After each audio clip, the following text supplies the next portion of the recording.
what people are starting to see, at least in the occupation of Palestine, is just an increasing crisis of humanitarian condition. Do you think you can expand on that? Yeah, I mean, I think I'd also just, I am not the expert on geopolitics on this issue. Democrats are set to take control of the U.S. Senate, House, and the White House. This will go down as one of the most progressive administrations in American history. God willing, everything is on the table. You now can pass things without a filibuster threat. That's right. Oh, you'll regret this, and you may regret it a lot sooner than you think. You and I have a rendezvous with destiny. We'll preserve for our children this, the last best hope of man on earth, or we'll sentence them to take the last step into 1,000 years of darkness. Oh, what an idiot. I what love are you the gonna do? I'm just not an expert on this, but hey, here are my ideas.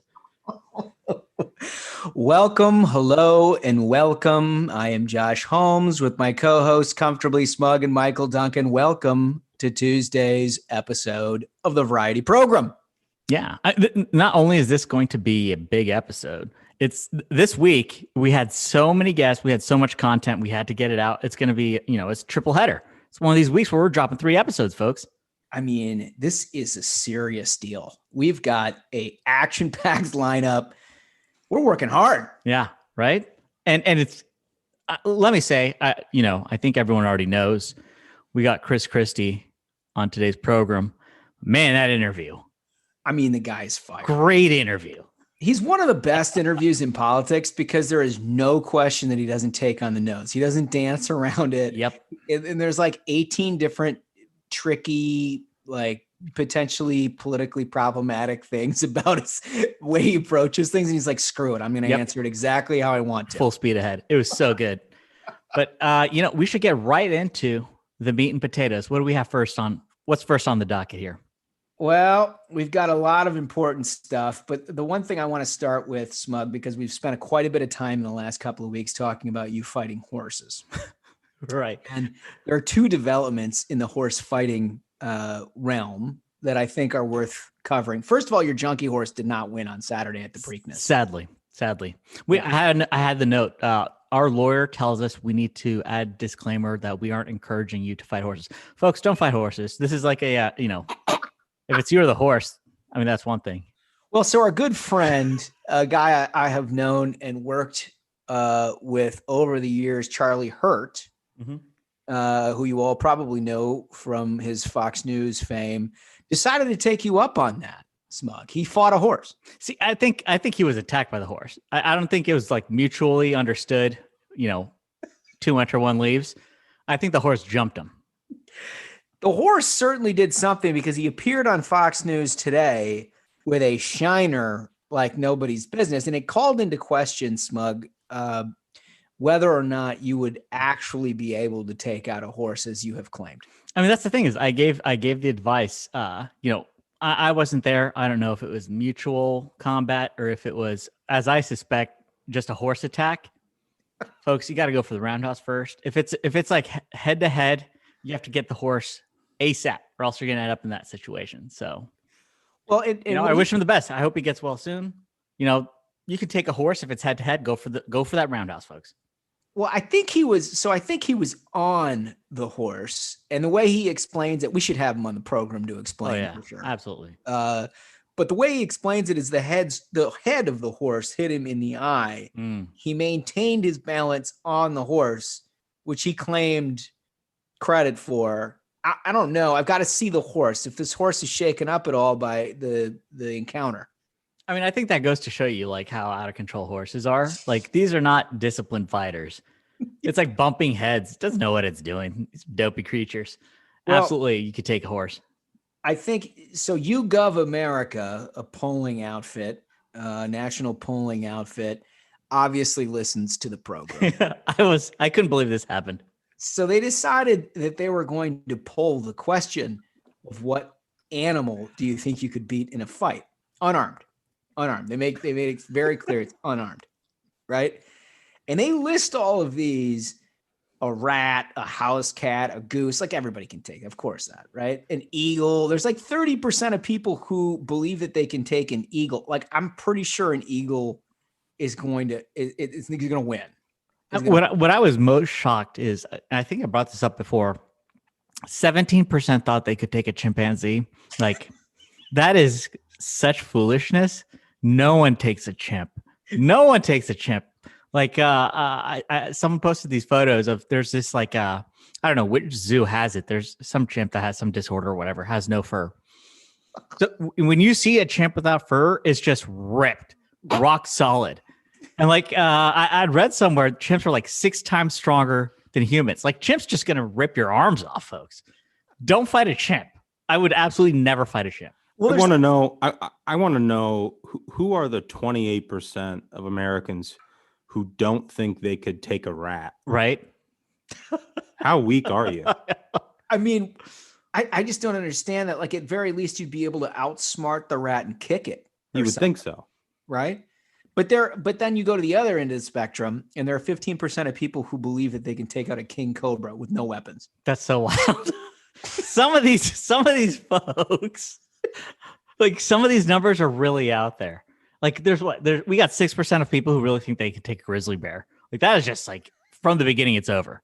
But I think importantly, they did include horses in another part of the poll. Perhaps not in the head-to-head animal matchups, or at least people were not volunteering that they could take a horse. But like, there's important information here, and they have cross tabs. I encourage everybody to go look at it because there's important animal fighting information. People like the animal fighting. They do. They do. Again, disclaimer: this is not to encourage people to fight animals. This is only if it's like a head-to-head, life or death situation. Thank you, our lawyers. That's right. That's right. Thank you, Smug. All right. So speaking of polling, though, there's plenty of polling out there. And a new CBS News poll, I think, affirmed everything that we have said on the Variety program, and they still don't get it. The journos still don't get it. So CBS News did a poll where a majority of Republicans are, in fact, let me just break it down exactly what this is. They're weighing in on the leadership election, right? Where Republicans across the country are in the leadership election. And they throw out some numbers, they've got this and they've got that. But then they break it down about how important this is to you. Like, how important is this leadership election? And like, it's not important at all. The only thing that people care about, 73% propose important legislation, or they agree with you on economic policy, or they agree with you on cultural and values. Like, there's basically all of these things that we've been saying on the Variety program that actual Republican voters care about, that actual Republican elected leaders are trying to accomplish. And yet, no, the media is just completely focused on a leadership election and what that means to the Republican Party. The truth is, the American people were polled. It doesn't mean anything. Again, I got to spike the football. We were telling you people this. No one outside of DC cares about this, even knows about this. It doesn't matter to them. All the issues that the Biden administration is failing on is what, real Americans across this country are concerned with. And that's why you have the media fixated on this, because they don't want to talk about all the problems going on. They want everyone focused on this absolutely meaningful inside baseball garbage. It completely. And if you notice, you literally can't pick up a newspaper in the English speaking world where they don't have some stat about like, oh, the number of Republicans that are disturbed about the 2020 election. And look at how crazy these people are because they still believe that there were problems with the 2020 election. And like, they included the question overtly here. And it's not within the top 5 things that Republican voters are actually concerned about. I mean, it's strange to me because on one level, all of the important discussion that we're having across the country on election reforms and strengthening the process and the procedures and everything else, it's incredibly important. It's really important. They'd have you believe it's a question of race, which of course it's not. But more importantly, what we've been saying on Ruthless is that there are massive things happening in this country right now where you may not recognize the country you live in 2 or 4 years from now if you don't get focused on it. Well, it turns out that's exactly what voters think themselves. Yep. That's the thing, folks. Don't take the bait. Eyes on the prize. Just don't take the bait. Take the bait. Don't do it. Don't do it. So You know what we need to move on to, and what every journo in the country was discussing this past weekend. So Israel is experiencing a lot of rockets being shot at them, and they flattened a building in Gaza that was a nerve center for propaganda and disinformation.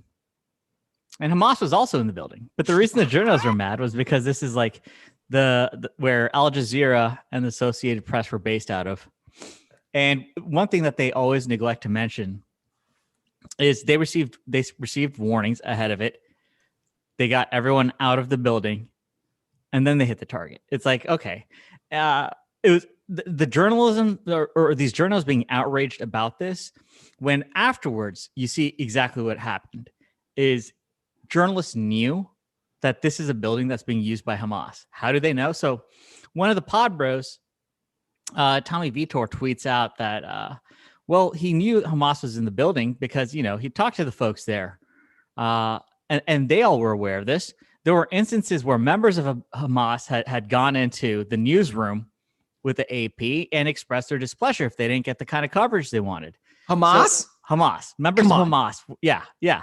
All this information gets out. Of course, you know, the journalists only want to talk about, oh my gosh, you know, how can you let this happen? Folks, if you're in a building with Hamas, you know, maybe think about there's ramifications for this. Let me read the tweet directly from Tommy Vitor. Shout out Pod Bros. He said, last thought on this. I'm sure Hamas offices were in that building and that they purposely co-locate operations with civilians. You don't say. You don't say. And then someone asks, they're like, you know, just interested to hear, you know, why are we taking this as fact? Is there evidence to be sure? And he replies, I talked to people who worked in the building. So he confirms, yeah, they knew that Hamas was there. And then there were reports coming out of Hamas had gone into newsrooms at the AP and at Al Jazeera. Wait, what? And for them to play dumb about this is incredible. There was a story in the Atlantic that people were posting on Twitter, and I'll just read from the Atlantic. When Hamas leaders surveyed their assets before this summer's round of fighting, they knew that among those assets was the international press. The AP staff in Gaza City would witness a rocket launch right beside their office, endangering reporters and other civilians nearby. And the AP wouldn't report it. Not even in AP articles about Israeli claims that Hamas was launching rockets from residential areas. This happened. Hamas fighters would burst into the AP's Gaza bureau and threaten the staff, and the AP wouldn't report it. Wait, hold on. I have so many questions. Yep. I have so many questions. The first thing is, this is the second week in a row we've referenced an Atlantic article. What is going on? Is there? I don't know. Is there objectivity over at the Atlantic? They're doing journalism. Holy cats. Well, but this is my real observation. First of all, Hamas has spokespeople. Right. Comms director of Hamas. That's a tough gig. Not a job I want. Hey, this is you know, comms director at Hamas. I hopefully don't end up under like a drone strike. Storming into. I'm just calling about that the reporting on the rocket attacks. You know, I don't think that's fair. I mean, how do you? Is it really organized like that? It must have been tense. You know, you've got these two terror groups facing off. You've got Hamas. You've got the AP. What's that got to be like? They just storm into the AP offices and they're like, hey, folks, we're not happy about the coverage. And the AP's like, well, we're going to report on this. Unbelievable. I mean, I'm just trying to think about like how that's organized. You've got office space and you trudge upstairs with a cup of coffee. You're like, hey, listen, the bombings are fine. I'd appreciate if you didn't co-locate or just to say where we're launching from. I mean, you know, subletting from groups that are on, you know, the State Department's terror list, not the brightest idea you got. And you have to know, Hamas knows exactly why they want that set up. They want to fire rockets from places that they can indiscriminately shoot these rockets they're hoping they will hit civilians. And their cover is going to be like, hey, you know, how can you can't bomb a residential area? Well, Israel sees these rockets coming out of this building. They tell everyone to get out of the building, and then they bomb the building. The old Hamas WeWork strategy. classic. It's classic. Oh, But yeah, Israel's the bad place. Israel's the Al-Qaeda's- bad place. Yeah, right. Israel's a bad place. Al Qaeda is just down the hall. You can check their pod. Unbelievable. This is blowing my mind. So anyway, AP denies all of this. They say the president said that they had absolutely no idea they were located in the same building as Hamas. Sounds to me like there's more explaining to do on all of that. But either way, yikes. The thing that jumps off the page to me about this discussion is two things. One, amazing how during the Trump years, this didn't happen. Right? Amazing how we went as long as we did without a war between the Palestinians and the Israelis while Trump was there. Right? I don't know. It seems like a hell of a coincidence, doesn't it? It seems like a hell of a coincidence. It's really something. It shows that when you have these narratives that the media is trying to push about oh my gosh, Republican Civil War, you have to think why they're doing it. Because right now it's become abundantly clear that in 5 months, the Biden administration has been a complete disaster. Absolute disaster. You've got gas lines. You've got rockets being fired in the Middle East. Prices keep going up. People don't want to go back to work. We have a total crisis, but hey, journalists as usual want to turn any situation into one of two narratives, either Republican Civil War or make themselves a story. That's all journalists know how to do anymore. It's amazingly true. It's amazingly true. Well, either way, that's one thing that jumped off the page. The second thing that jumped off the page for me is the number of Democrats who are embracing a unabashed, anti-Israel commentary on what's happening. Isn't that something? It actually is something because, 10 years ago, that just simply didn't exist. There was complete bipartisan support for Israel. It was basically not a partisan issue whatsoever. Fast forward 10 years, and it's a partisan issue. It's a partisan issue. It's just incredible to me. How is the existence of Israel all of a sudden something to be contextualized on the left? Well, there was this image that really, got posted all over the internet where, you saw the night sky over in Israel, in Gaza, and you see these rockets just taking flight from the right side of the image, where it's just these rockets indiscriminately just flying towards targets. And then you see on the left Iron Dome rockets curving and getting into trajectory to intercept those. And that just tells you about the conflict. Is you've got one group, Hamas, a terror group, firing indiscriminately, hoping that they hit civilians, and Israel is focused on just intercepting those rockets. And we're getting an argument about both sides. It's incredible. So I want to we didn't plan this, but I actually want to do a little bit more on this because Duncan worked in Israel, and I'm sure you have some perspective on all of this. But the thing that most people don't know because the press didn't cover is that there was foreign interference in the Israeli elections several years ago, and the perpetrator was the American government. And there were a number of things that were uncovered in subsequent investigations by Republicans in the Senate that showed that the Obama administration was working feverishly to try to oust Netanyahu. Yeah, and you paid for it. You paid for it through the State Department. Yeah. No, it's absolutely fascinating. And yeah, I worked in Israel in the 2015 election for Prime Minister Netanyahu. And basically what happened was the State Department, did a grant to an organization called, I believe it was One Voice. That's right. Which was tasked with basically doing voter registration work in Israel, a really good bipartisan thing for us to be investing money in through the State Department. Well, it turns out what it really was basically, what we would call a dark money organization that then passed all of that data to a political outfit called V15 that was tasked solely with one goal: remove Prime Minister Benjamin Netanyahu. Incredible. And the guy who ran the thing was Jeremy Bird, There you who go. worked for President Obama. He was his political director in 2012. Yeah, 2012, I believe. It's just surreal. I lived in Tel Aviv, but when I had, a lot of meetings, with the prime minister or the campaign, we would do them in Jerusalem, and you would, walk into like the King David Hotel, and it would be like we were at the Monocle, in Washington, D.C. I'd be sitting there in the lobby, meeting with the Netanyahu team. And there on the other side of the room is, all of Obama's bros, working for V15, trying to, oust the prime minister of an ally. It's incredible. It's incredible.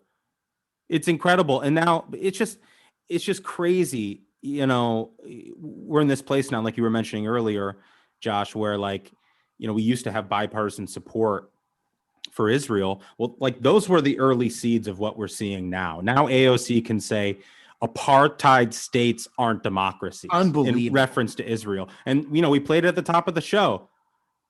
The second she's questioned about that, oh, I'm not the expert. All I am is an elected representative of the American government. Perfect. What do I know? Unbelievable. It is unbelievable. But we beat them. Yeah, well, you won in record fashion. I mean, that's the great irony of the whole thing is the time they actually tried to put their back into it. Netanyahu absolutely rolled them. Love to see it. Love to see it. But there's big issues at stake. And as a conservative, I got to say, we're not wavering in our support for Israel one iota. And I just think that the Democratic Party's departure from that is not only a big problem from a moral standpoint, but politically, you got to think it's going to hurt him too. I mean, they have been a steadfast ally in the Middle East during some really rough times. And the fact that they're abandoning them, particularly after the successes that Kushner and Pompeo made over the last few years, is just incredible. Just totally disappointing. All right. So the next thing we got to get to is this New York Times piece that they wrote over the weekend on Joe Biden, which I think it was like the lib on lib version of a hit piece that just read so perfectly as a he cares too much as his fault. So it's beneath Joe Biden's folksy demeanor, a short fuse and an obsession with details. Here's my favorite paragraph. What emerges is a portrait of a president with a short fuse who is obsessed with getting the details right, sometimes to a fault, including when he angered allies and adversaries alike by repeatedly delaying a decision on whether to allow more refugees into the United States. So this is just like a perfect lib to lib. He just cares too much. It's such a joke. It's like, how they're like, if you're in an interview and they ask, what's your weakness? Well, I care too much. That's what they pulled here. That's what they pulled here. Like, how can you call yourself a journalist and give this fluff garbage out there? What's funny is the best hit on Biden is that he's totally asleep at the wheel, right? That he campaigned as a moderate, but he entered the White House and somebody else is running the show. And so what emerges here is a New York Times piece saying, oh, no. He's very active. In fact, to a fault, he cares so much about the details. It's a problem. The reason nothing is getting accomplished is because he cares too much. It has nothing to do with he's asleep at the wheel, folks, which we all know he is. It's just he cares a little too much. But if you look back at that paragraph that I highlighted, my favorite part about it is what emerges is a portrait of a president with a short fuse who is obsessed with getting the details right. Name me a fucking detail this guy's gotten right. He's got a short fuse. I mean, I can imagine those meetings. He's like, listen, I was told I was going to get pudding. It's 2:00. My blood sugar's dropping. What's going on here? I just love the Stockholm syndrome of it all, right? He has a short fuse. He only yells and cusses me out because he loves me. He cares so much. He just cares so much. It has nothing to do with he's just confused and shouting. Look what you made me do. Hey. Look what you made me do. I've yelled again. I mean, listen, this does not sound like a president who's capable of leading in a crisis. And, maybe it's because of that failure, that we've gone from crisis to crisis in just the past 5 months. Like the New York Times had this other article where they're like, listen, folks, what if not everything is a crisis? Now they're trying to push that. During the Trump years, it was like, oh my God, he tweeted, folks, this is unprecedented. They had psychologists on CNN in prime time diagnosing President Trump as a crazy person who was unfit to be president and needed to be removed by the 25th Amendment. Right? And now they spin a story about a doddering old man with a short fuse, no memory, who cusses people out as a positive. Well, and they actually slip another little detail in here that I think it actually does tell on themselves quite a bit. They don't mean it to, obviously, but what they say is, as a longtime advisor put it, I'm quoting from the New York Times article, he needs time to process the material so he feels comfortable selling it to the public. Wow. But I mean, it actually, the one thing that I remember about him being vice president is that he opposed the bin Laden raid, right? And it was that he needed more time. He needed to figure it out. So it seems like, I mean, regardless of what you think about the president's state of mental acuity, it seems like that's one constant that we've been dealing with for a while, is that he can't make decisions. If he does make decisions, it's drawn out long over a period of time. It's really shameless. It's absolutely shameless what's become of the media, where during the Trump years, they knew, where their butter, how to butter their bread. They'd just push any headline with Trump, anything he does, they'd push it as sensational a story as possible. Here we are. We've got gas lines. We've got rockets going off in the Middle East. We've got inflation. Prices are going up. People aren't getting back to work. And you know what? Maybe it's just that he cares too much. He just cares too much, Smug. He just cares too much. Well, I'll tell you somebody who doesn't care enough. It's a White House economic advisor, Cecilia Rouse. Let's play her audio. It was also, getting into the details. It was, I think, Easter happened in March this year. The seasonal adjustments are a little funny within the BLS report. So basically, she blames. Listen, she blames the job. This lady. I mean, you recall, and Duncan, you made an issue of this last week, that the Biden White House was directly confronted about the idea that these plus-ups in unemployment have contributed to the lack of job growth. And they found every other way initially to try to explain it, only to 48 hours later say, okay, well, yeah, maybe it is a problem. We need to action. Yeah. It wasn't, the expanded UI wasn't contributing to the poor jobs report. And then that was on Friday. And then by Monday morning, Biden had to clean it up and say, if you apply to a job that you are qualified for and don't take it, you aren't going to get your expanded unemployment insurance. It's like, a complete about face. They even denied that this was a bad jobs report. And now the answer is, well, it was bad, but it was only bad because Easter was in March, even though it was actually in April. One of those March Easters, man. So like somebody needs to get a hold of Cecilia and let her know that they changed directions on this, because now she's putting Easter into March, which so great. It's a hard sell. Let me just say, it's a hard sell. Most people remember it. All right, so let's get to this next topic, and this is a big one because I watched 60 Minutes on Sunday. Mouth agape. Right. Mouth agape at the UFOs. I've kind of felt, I knew they were real for a while now, but the fact that you have the government, you have the military confirming this, and it was scary. The details that they put out there, they're like, this, it was a UFO. It can fly they said 13,000 miles an hour. It can just change direction. And they're like, yeah, yeah, we've seen that a few times. But the level of candor that was being sort of bantered about as though, this is something the government's had their eye on for a little while. And I don't know. I felt like I was always one of those guys who were like, no, the UFOs. But now you've got people who are pretty credibly saying, yeah, no, they exist. I mean, what do you do? Hold on here. Okay, so first of all, Holmes, you often make fun of me because I like sci-fi. I do. And I think you've called me a nerd. I have.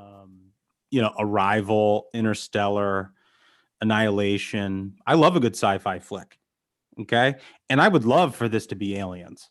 But like, when we broadcast like millions of signals around the world through networks, why would aliens need to physically observe human beings when they could just intercept any one of those broadcast signals? I mean, everything from Bad Girls Club to the State of the Union, we have on television. Wait.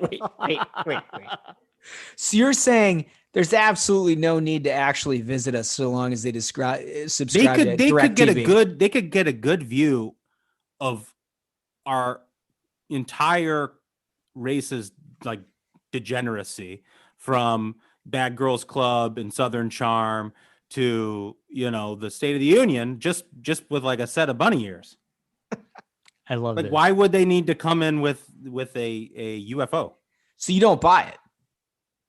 Look, I'm willing to believe that aliens are real. I just don't think they would have any need to actually enter our atmosphere in order to observe us. Wait, so to be clear, your problem is with the strategy of the alien. I think it's a poor strategy. I mean, if somebody capable of interstellar travel, to think that they would need to physically observe us from a spaceship within our atmosphere, I think is sort of silly. Is the most Duncan take of all time. Well, I've thought a lot about it. Visited us. He doesn't deny their existence, but he questions the strategy by which they visited us. Amazing. Maybe they're already among us. Smug, what do you do if one of these things lands in your backyard? I mean, it's pretty clear. You have to let them know, exert dominance, I guess. You've heard all these reports about they've been probing our people for years. You got to return the favor. Well, you're going to probe them. 100%, without a doubt. You have to assert dominance, let them know, welcome to Earth. We run things here, and this is how we do things. About to get probed. My God. Whatever comes out of that ship. I don't care if it's an alien, an Ewok. I don't care what it is. They're going to learn. Whatever comes out of the ship is getting probed. I mean, it's like, it's going to be a clash of planets. So, hey, we're going to send that message first.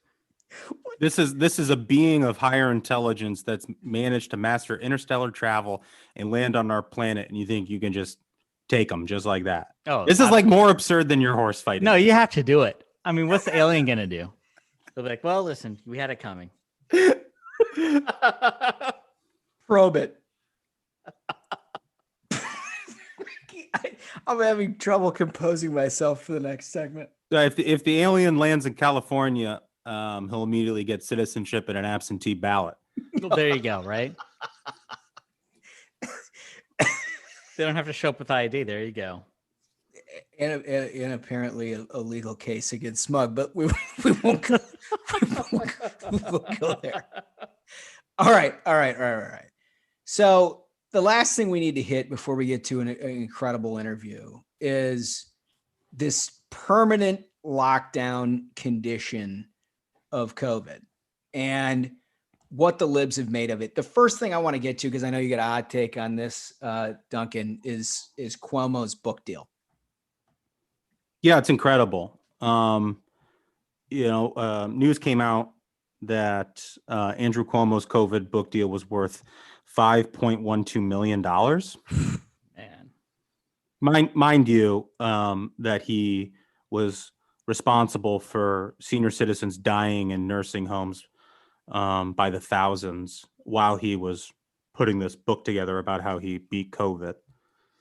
And that on his net income, he gave away $500,000 to United Way out of the book deal.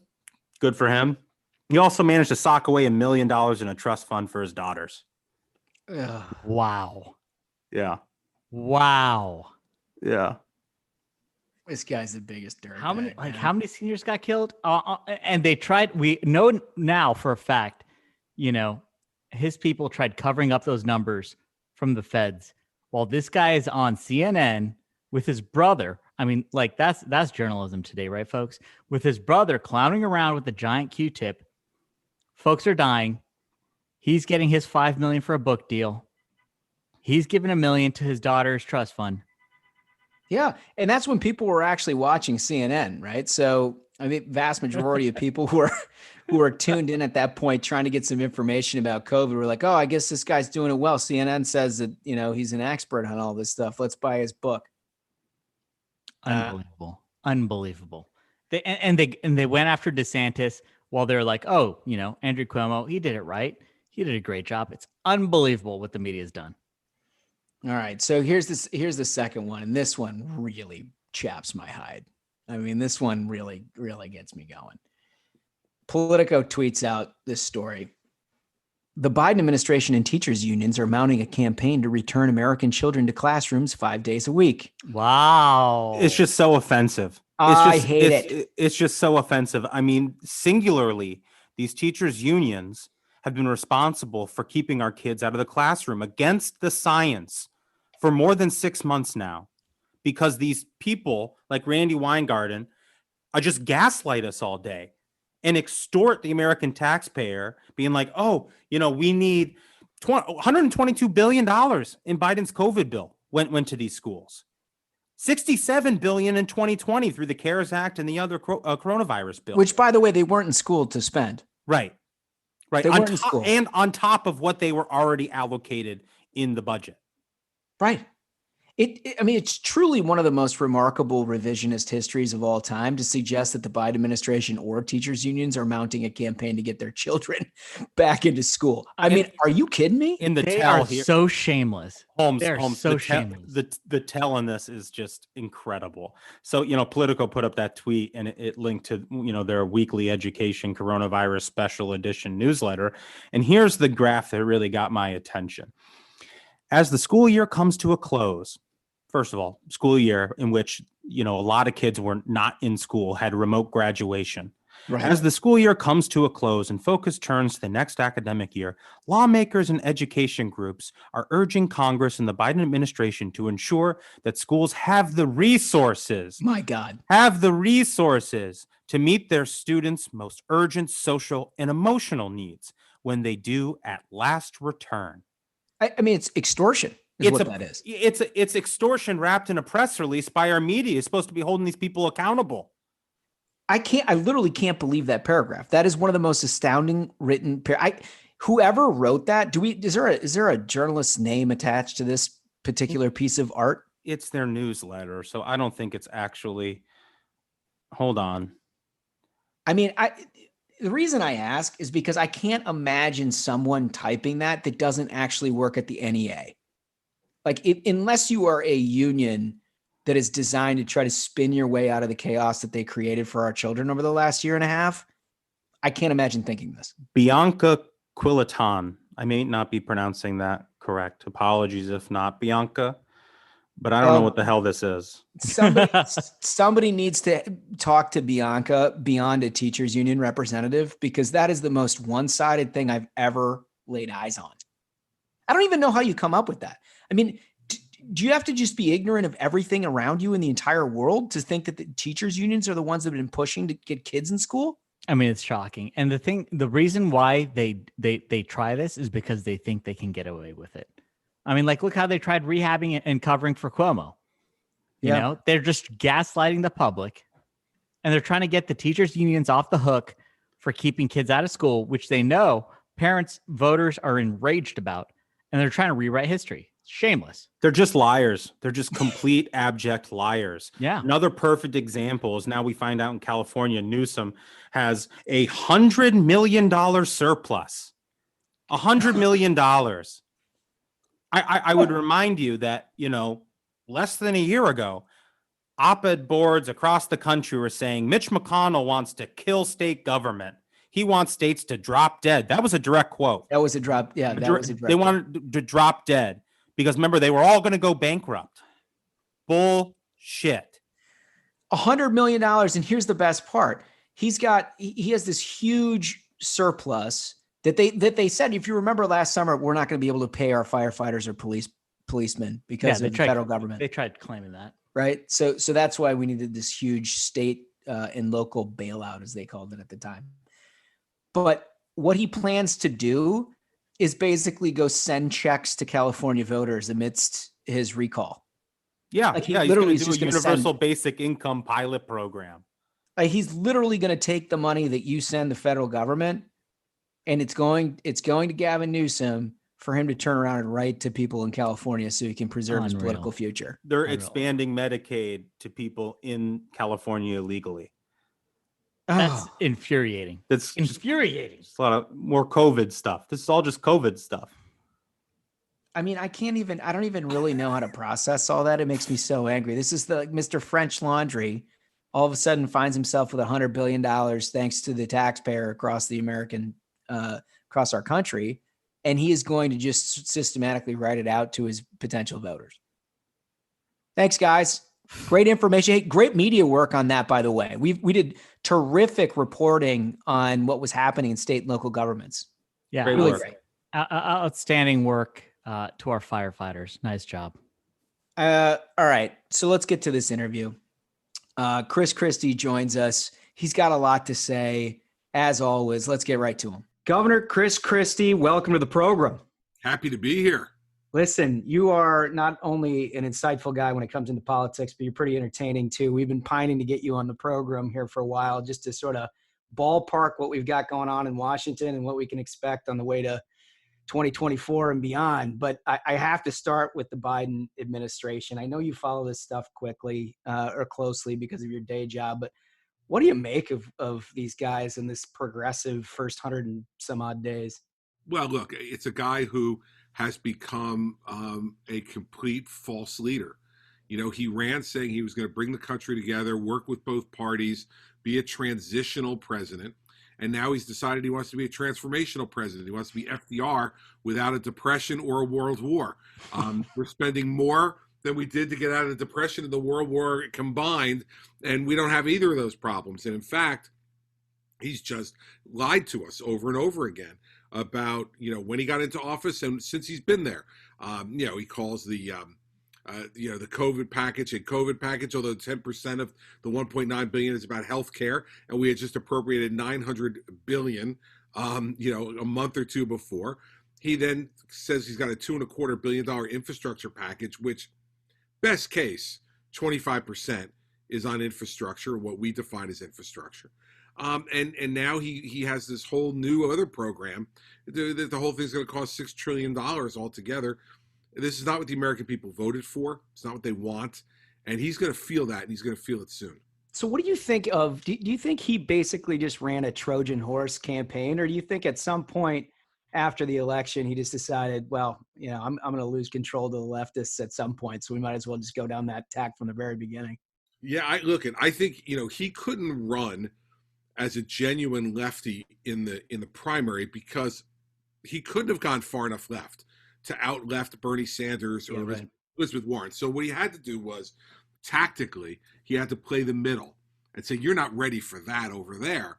But he also knew that that's where all the energy in the party was. That's where all of their energy was in the House of Representatives, was on the far left. So I don't know whether he planned to have the whole thing be a sham, or once he won, he said to himself, well, if I'm going to get anything done, I got to go here. And he knows he's only going to be there one term. I mean, I see him telling everybody he's going to run for a second term. I mean, he won't be able to walk for a second term, let alone run for a second term. So, he knows it's one term. This is his shot. And for him, he probably knows he's got 2 years. Yeah. Because if history is any guide, he'll lose the House. So, I think that's what's going on here, Josh. And I think this is just Joe Biden being who Joe Biden is, who is a practical politician at the end of the day. He sees this as where the daylight is. He's running to the daylight. Yeah, that's pretty good analysis. That's the best I've heard. I'm going to ask you to put your governor hat on here, because there's one economic problem in my view that stands out above all else, and it's the anemic jobs reports with the vast amount of spending over the last year, and yet we're now and supposedly having this breakout quarter. We only create a couple 100,000 jobs, and most people are saying, all right, well, the federal unemployment plus ups are clearly a problem. People are making a logical economic choice not to seek employment because they're frankly getting paid more to stay at home. If you got that Gov hat on, you're looking, in your former capacity, a lot of governors from red states are saying, thanks, but no thanks. We're going to turn this stuff off. What do you think you'd do under those circumstances? Well, in New Jersey, it would be tough, right? Yeah. I'd have a Democratic legislature who would be pining to take all this money and spend it, right? Right. And so, but I would say to folks, look, what do you want to do here? We're going to have a huge economic and budgetary cliff to deal with if Biden continues the way he's going. Because people, listen, New Jersey's unemployment rate's at 7.8% as we sit here today. It is in a very bad way because our governor completely overreacted to the COVID stuff. No nuance to his policies. This is a guy who still has a mask requirement in effect as we speak right now. Says that he's got to look at the CDC stuff. He was a bond salesman for Goldman Sachs.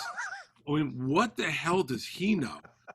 He's going to analyze it now, or his excellent health commissioner, who's the woman who crafted the policy to put COVID patients back into nursing homes. Yeah, right.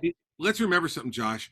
New Jersey, for instance, is under such a lag for two reasons. One, because Phil Murphy and his policies killed more people than in any state per capita in the nation. That's incredible. And how come that never gets any publicity? How come nobody ever says anything to that? Well, the reason they don't is because everybody's Cuomo obsessed, right? Yeah. So the national media is Cuomo obsessed. It's been the greatest gift to Phil Murphy ever.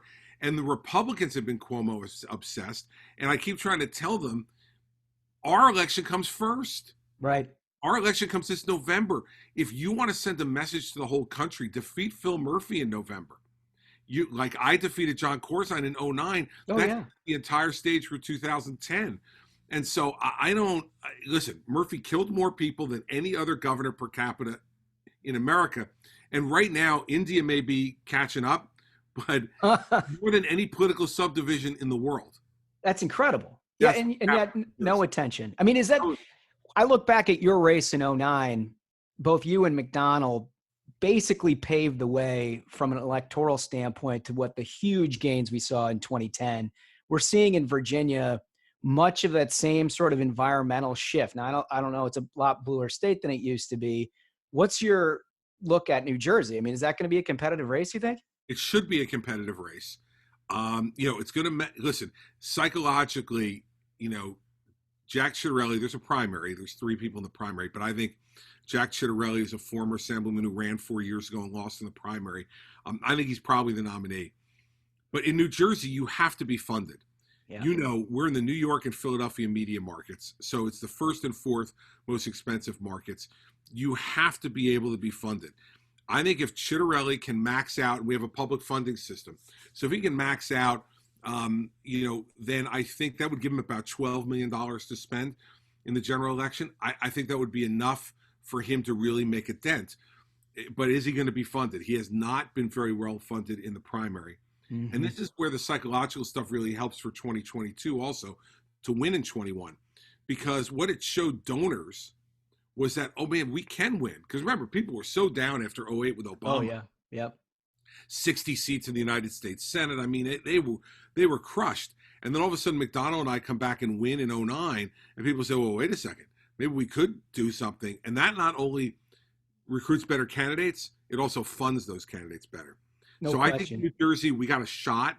I think Jack Ciattarelli can be a candidate who could win, but he's got to be well funded. And that's going to be a decision ultimately, not only for New Jersey donors, but for national donors. Are you going to get in here and you're going to help this guy get funded? If they do, I think Jack's got a real legitimate chance. Because let me tell you, there's so many issues to run against Phil Murphy on. I mean, it's breathtaking. He's raised taxes every year. How about this? Think about just one stat. In my 8 years as governor, state spending went up 5% total in 8 years. Right.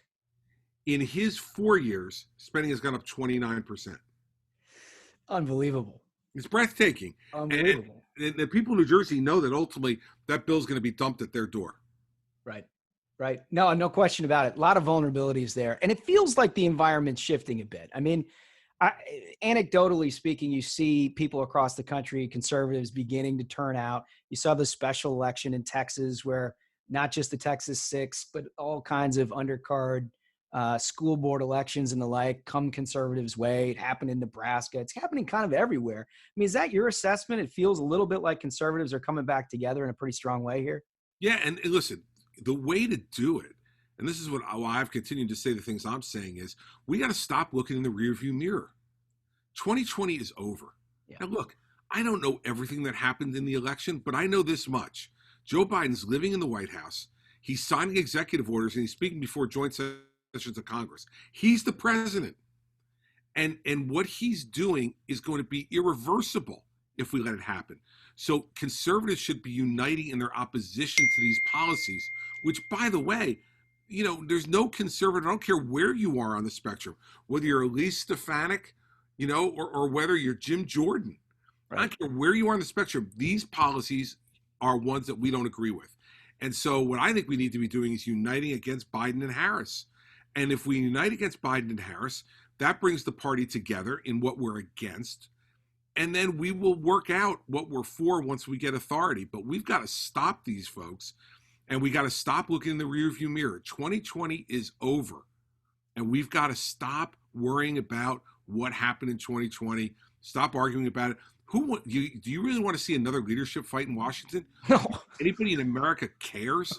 Nobody gives a damn whether it's Liz Cheney or Elise Stefanik. Most people in America don't have any idea who Elise Stefanik is. Right. And Liz Cheney, you know, the only reason they know her is because she's Dick's daughter. Yep. Maybe. Yep. So let's stop already. Who wants to hear Kevin McCarthy talking about leadership fights anymore? I don't. I mean, and American people don't either. They're like, wait a second, Joe Biden Israel is burning, right? We're pulling out of Afghanistan, which I think is an enormous mistake and is going to come back to bite us. The Chinese are running roughshod over us. We're paying ransom to keep a pipeline open, and we're worried about whether it's Liz Cheney or Elise Stefanik. Hey, Josh, wake me when it's over, man. Totally. There are problems we should be dealing with here. No question. I mean, look, and all of this is, we've argued on Ruthless, it's all a concerted effort by the press uniting with the Democratic Party to try to distract you from the real stuff that happens, right? I mean, you can't find a headline on CNN that doesn't deal with the leadership divide. And just as you said, nobody gives a shit. No. I mean, this is ultimately a New York and DC punditry talking to each other while some really pretty consequential stuff is happening.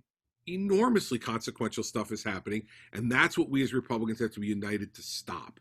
And that's what's going to bring the party back together, is a forward-looking opposition to the Biden agenda and then a development of an agenda. Look, we're only 16 weeks into the Biden presidency, so we shouldn't be expected to have a unified Republican agenda this soon.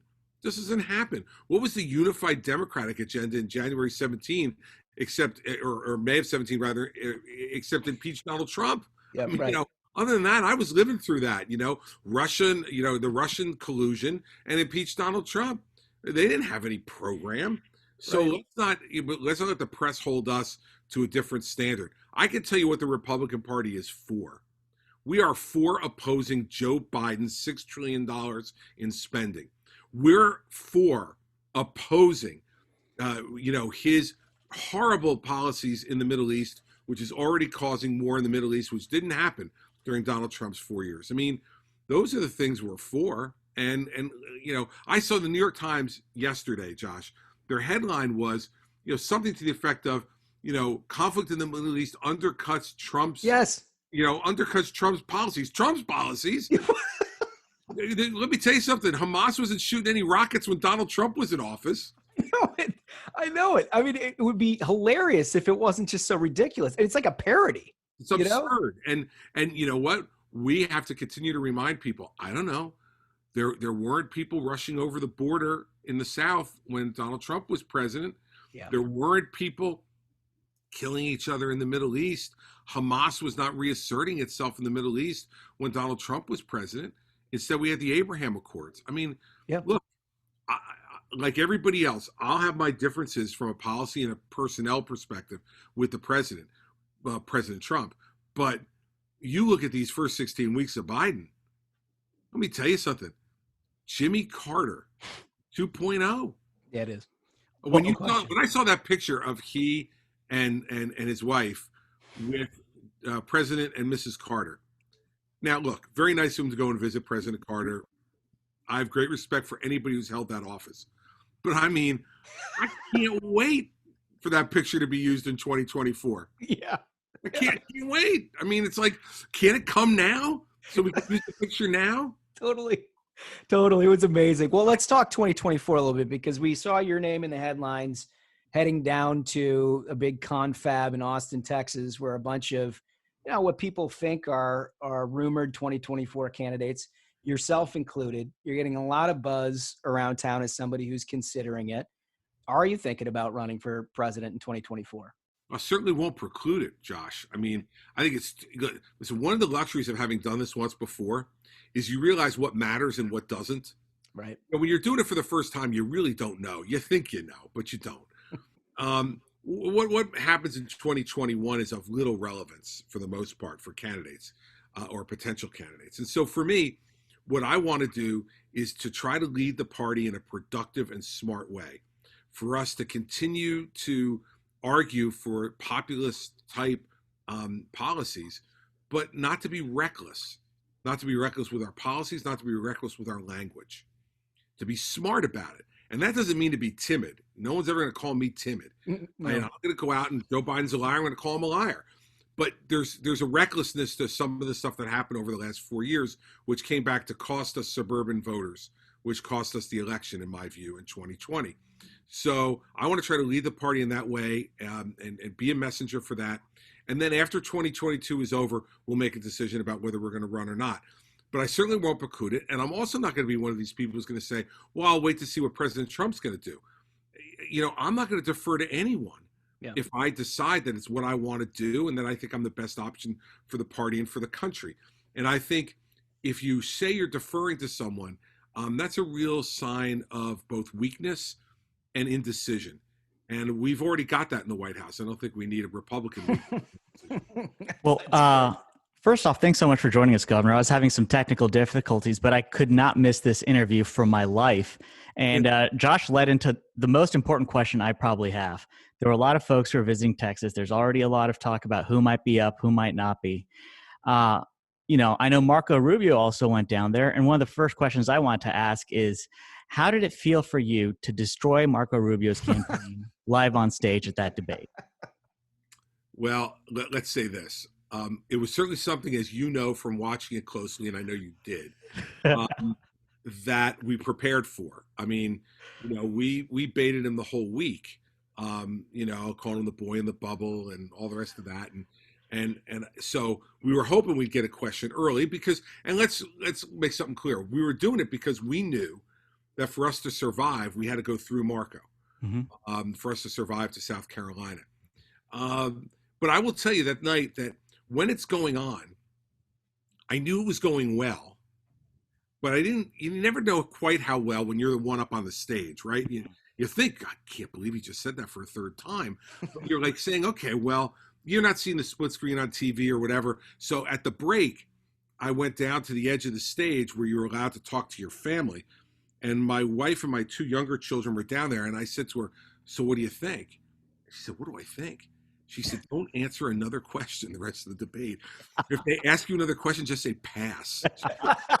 Because you can't do better than what you just did. So just stand there, smile, say you love America, and get off the stage. Because I mean, truly, that could be probably the most electric moment I've seen in debate history on television. It was unbelievable how hard the impact that had. I mean, it was unreal performance. And it was funny because as I went to go back to my podium, as the debate was getting ready to start again, Donald Trump came over to me and he put his hand on my shoulder and he said, don't ever get mad at me. He said, that poor little guy, I thought he was going to pass out. I thought I was going to have to catch him. Well, this is reason A1A why I want you to run for president. I've respected you forever. I think you'd make a hell of a president. But I do think, if nothing else, one of the candidates on stage is going to be absolutely annihilated by Christie at some point. So. And I don't know That's a very safe bet. Yeah.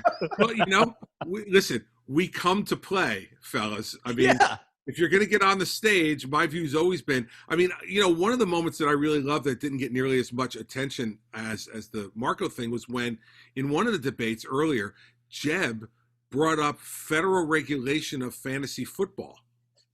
And I just couldn't contain myself. I'm like, seriously? We've got terrorist attacks all over the world.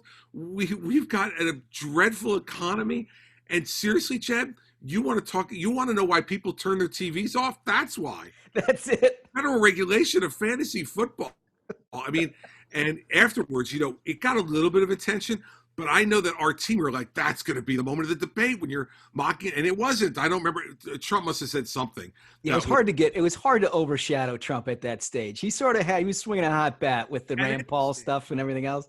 Listen, at any stage, it was very tough too. Because the media was focused on him. And he's one of those, listen, he is a unique personality to ever have run for president of the United States because he's the first guy who ever had 100% name ID walking in. 100% name ID who wasn't the president. And it was name ID from a fake show where he was fake firing people. You're right. And people watch it. Well, he could do that. He could definitely be president, So it was very hard because how are you going to critique, The Apprentice? It was very hard to do. So it was easier to talk about Marco Rubio's record than it was to talk about Donald Trump's. Well, I noticed of all of the 2024 candidates, there's been this sort of pilgrimage down to Mar-a-Lago. You've not done that. You've decided to be your own man. I know you've got your professional life to deal with too, that probably precludes you from going all over the place. But walk us through that, because you were so close to Trump. You were instrumental in his victory in 2016, from my perspective. Are you still talking to him? Yeah, look, I am. The president and I, here's what's different than me and all those other folks. I've had a relationship with him for 20 years. Right. Donald Trump and I met and started to regularly socialize in late 2001. And we used to go out, myself, Mary Pat, he and Melania, 3 or 4 times a year for dinner, every year between then and 2014. And so, there's a lot of history with us. And I know, some of the folks on his staff, they would watch me do debate prep with him and say the familiarity between the two of you is a little bit unnerving because you say stuff to each other that we can't believe you'd actually say to each other in the context of debate prep and have a history there. And I said, look, that's what happens when you've been friends. So look, the president and I have had agreements. We've had disagreements. Let's face it. He fired me as transition chairman. I mean, let's not miss that little nugget, right? 2 days after the election. Then he made me chairman of the Opioid Commission. He offered me 7 or 8 different positions in the administration, all of which I turned down. And then I was the guy who prepped him for the debates this time. And, we both wound up getting COVID. I was just going to say, and you got coronavirus out of the whole deal. For a volunteer position. I got to play Joe Biden and I got COVID. It's really, what a double header. So I think that, those who look at my relationship with the president, they see I say certain things that are very candid, and the things that I say publicly where I've disagreed with them, almost every time before I've said those publicly, I've said them to him privately. Well, I think that's also a huge part of, so I cut my teeth in New York politics. And I remember when you first ran for governor, it was for us to see that happen, it was like a great awakening. There'd be these town halls, and you've got Christie showing up to these union bosses and telling them in their face exactly how it is. And we hadn't seen that before. No one had seen anything like that before. It was almost like we'd reverted into almost completely like a country club Republican Party. And finally we had ourselves a fighter. Yeah, listen, and I thought that's what was going to carry us to victory in 2016. And we just wound up getting a fighter who had even more fight than I did, or at least on the surface it seemed that way. And so, I remember when I knew we were in big trouble, we did a poll in January in New Hampshire, And, it had us at that time in second place behind Trump, but we were behind him by double digits.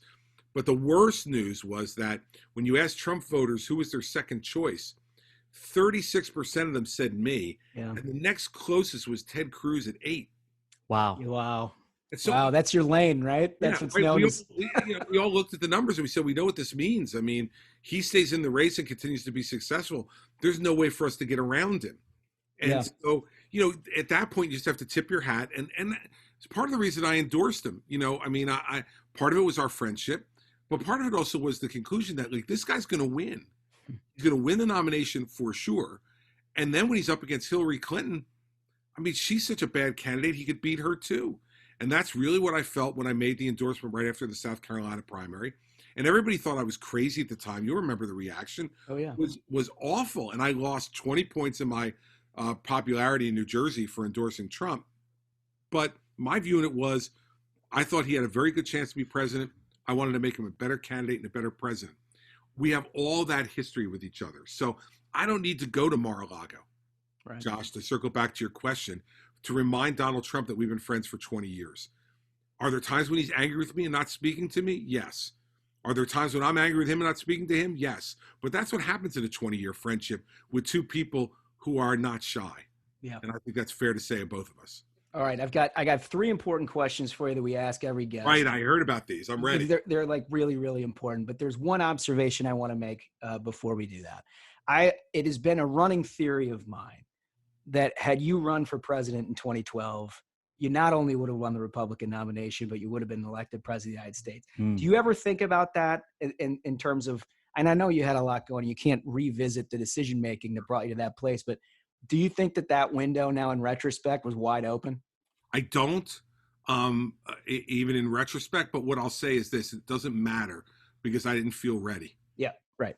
And that's how I made the decision, was that I didn't feel ready. And if I wasn't ready, I couldn't be the guy that you saw in the town hall meetings out on the national stage, because I'd always have that little bit of fear inside me that I wasn't ready to be president. And if you've got that fear, you got no business asking people for their money or their vote. Yeah, that's great. But I have to think about it because guys like you ask me about it all the time. I have no choice. I'd love to forget about it, Josh, but you son of a bitch, you don't let me forget. So thank you very much. You're quite welcome. All right, let's get to the big questions here. The first one is your last meal on Earth. You can pick whatever you want. You mean the actual food, not a restaurant or something, but like it can be food. It is food, but if it's from a particular place, you can say that too. Listen, it doesn't have to be a particular place. If it's my last meal, get me some spaghetti carbonara, done the right way. I'll die happy. Plates of it. Yeah. Yeah. Because you can't. I mean, the thing with the last meal on Earth, there's no next morning, right? So you can really overdo it. Don't worry about Pepsid or anything like that. It's over. It's over. It's over. Heartburn is not a big problem at that point. No. No. All right. I love it. Second question. If you weren't doing this, if you weren't in the intersection of politics and business and you never really had a public service component to your life, what do you think you'd be doing with yourself? I'd be involved somehow in Major League Baseball. I love it. And I am now because I'm on the board of directors of the Mets, which is great. And I'm a lifelong Mets fan. But if I hadn't gotten involved in this, I would have been involved in Major League Baseball somehow. That is terrific. Maybe you can set Rob Manfred straight for the rest of us. I'd have a couple of things to say, but we'll move on. No, I don't want to jeopardize your position. All right. Third and final question. This one's serious. What motivates Chris Christie more, the thrill of victory or the agony of defeat? The thrill of victory. Because when victory happens, that's when you actually get a chance to make a difference. No one likes to lose. And when I lost in New Hampshire, I hated it and it hurt, but I got over it much more quickly than I thought I would. It is the thrill of victory. It is the idea that when you win, you have a chance to really do something. And to me, what's always motivated me about public life is that you can make a huge difference in the lives of people that you'll probably never meet, but certainly will never know. And to me, that's what it's all about. So it's the thrill of victory that motivates me more than the agony of defeat. motivates me for sure. I love it. I love it. Great answer. Governor Chris Christie, thank you so much for joining us on Ruthless. Yeah, thank you so much. You're great. Anytime. All right. Shouldn't have been this long, and invite me back whenever you want. Absolutely. We will do this periodically. We would love that. I'd love to. I'd love to. All right. Thank you. Good to see you. Thanks so much. So this dude's just entertaining. I mean, he is to say the least. He's awesome. He takes everything on the nose, as we said on top. I mean, he will. Hey, are you running for president? Yeah, I might be. Basically, there's no equivocating. It's just like runs right at every question. He's not giving you the like BS run around. He's not trying to give you some like calm speak. He just goes straight at it. And he took some shots at people indirectly, right? By taking note of the people who are making the pilgrimage to Mar-a-Lago, and basically like he doesn't have to do that because he's been around and been friends with the former president as long as he has. He doesn't feel the need to do that kind of thing. Interesting, right? I mean, that's going to be big time when that interview drops. Woo, it's going to make news. Man, I like it. Well, this has been a hell of an episode. That's right, and like I told folks, this is going to be a hell of a week because we got a triple header. It's not 2. Don't get expecting 3 episodes. It's just that we had such a lineup, the streets couldn't wait for it. So until next time, minions, keep the faith, hold the line, and own the libs. We'll see you on Wednesday. Stay ruthless.